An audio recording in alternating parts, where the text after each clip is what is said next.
Bienvenue dans la tranche 5 minutes avec le géologue Tingamakaona Rodrigue. Aujourd'hui, pour cette petite partie, nous allons donc parler de la géostatistique. La géostatistique qui est une branche très importante de la géologie, qui est une branche très importante dans ce qui est de l'estimation de réserves et des ressources minérales. Comme vous l'entendez, géostatistique vient de deux mots. Géo, qui vient de géologie, statistique, qui est une branche mathématique.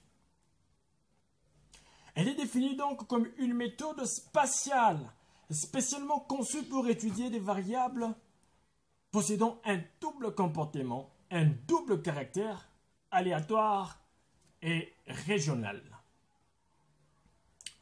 Alors, cette géostatistique,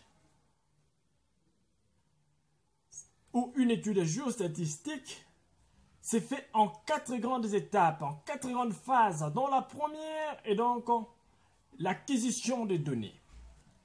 La récolte des données qui est une phase clé en ce qui est de l'étude géostatistique. Pourquoi? Parce que le résultat obtenu à la fin d'une étude géostatistique est fonction des données récoltées. C'est donc la phase la plus importante d'une étude géostatistique, la récolte ou l'acquisition des données. La seconde phase, c'est en fait l'étude statistique élémentaire. Eh bien sûr, là, on passe au peigne fin les données récoltées pour voir si, en fait, il y a des points ou des données aberrantes. S'il y a des données aberrantes, nous devons le savoir directement. Des données aberrantes, comment? Pourquoi je dis aberrant? Lorsque vous êtes dans une zone où vous avez généralement des teneurs en cuivre, un maximal de teneur en cuivre de 10, un maximum de 10, et que vous voyez que parmi vos données, il y a 2 ou 3 points où on a mis une teneur en cuivre de 110 par exemple pour cent, vous devez supprimer ou annuler ces points qui sont aberrants. Pourquoi? Parce que ces points vont gêner les résultats. Et la troisième phase d'une étude géostatistique, c'est en fait une étude variographique. Par étude variographique, on voit la mesure des relations spatiales qui existent entre les données récoltées. Et la quatrième étape d'une étude géostatistique, c'est en fait l'estimation par Krigage. Le Krigage, c'est également un interpolateur,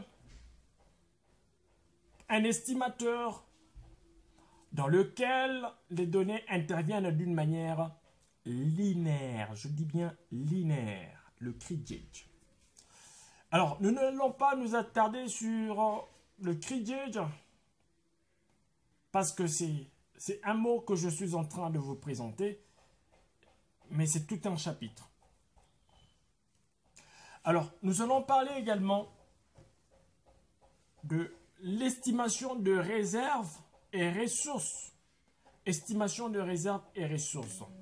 Qu'est-ce qu'on entend par réserve? Qu'est-ce qu'on entend par ressources? En fait, une ressource, c'est donc une quantité maximale. Le terme en ressource fait allusion à la quantité maximale du métal contenu dans un gisement. C'est-à-dire que lorsque vous parlez d'une ressource, si vous avez une minéralisation riche en 0,0003 parties par billion, lorsqu'on vous parle de ressources, on tient compte de ces 0,0003 parties par billion. Et lorsqu'on vous parle de réserve, là, des notions de teneur de coupure interviennent. La réserve tient compte de la partie du gisement récupérable. Voilà. Donc, vous avez plusieurs types d'erreurs qui peuvent s'ingérer dans ce qui est de l'estimation de ressources et des réserves d'un gisement. Vous avez l'erreur d'échantillonnage, vous avez l'erreur d'estimation, vous avez l'effet d'information, vous avez également l'effet support qui sont en fait responsables d'erreurs lorsqu'on fait tout simplement l'estimation d'une ressource ou d'une réserve. Alors, la méthode géostatistique, dans toutes les méthodes que vous connaissez, que ce soit la méthode d'estimation par polygone, triangle, d'inverse, distance, la méthode de section, la méthode manuelle, la méthode géostatistique est plus bonne. Pourquoi? Parce qu'elle tient compte des erreurs. Des erreurs qui, en fait, nous donnent des résultats donc très très loin de la réalité. Alors, vous devez retenir que dans une étude géostatistique, les erreurs